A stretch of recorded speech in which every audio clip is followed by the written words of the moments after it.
It's a biofeedback device. And you have access to these at my Yoga Plus Self-Growth classes. You can choose to use them or not.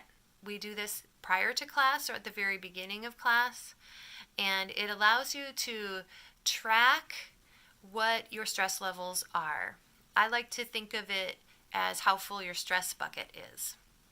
So if your stress bucket is this full, then you might have a little room to move. You might be able to handle a little more stress. But if it's this full, things get a little bit crazier, and you might have to make different plans. And these are good things to know. So through this, you can track trends that will help you make the best choices for yourself. And you won't end up in that over-depleted, overstressed, overloaded place. So that's part of what we do at Yoga Plus Self-Growth. The other part is self-growth activities. I have handouts. I ask you to do things and think about things. Get a little introspective about the things that sometimes we don't take time for. This week we did self-compassion. So how kind are you to yourself? When things go wrong, are you really blaming on yourself? Do you beat yourself up? And where we might just kind of accept this and be like, yeah, I'm not very good at that. I also provide the research that lets you know why we want to do more of self-compassion.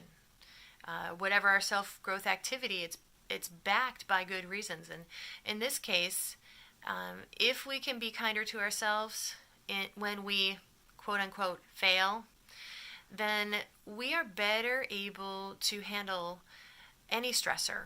We have more resilience when it comes to stressors that come up in our lives. And then the stress doesn't have as much effect on us in the long run.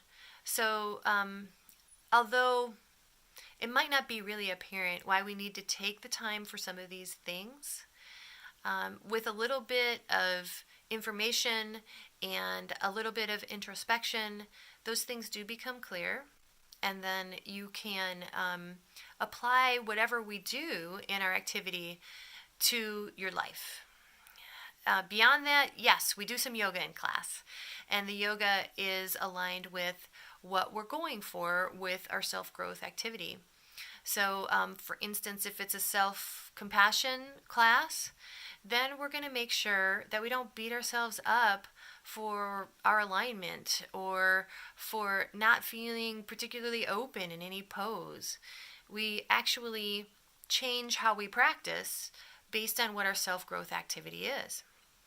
So, if this sounds interesting to you, then you just got to come out and try it. So join me for Yoga Plus Self-Growth.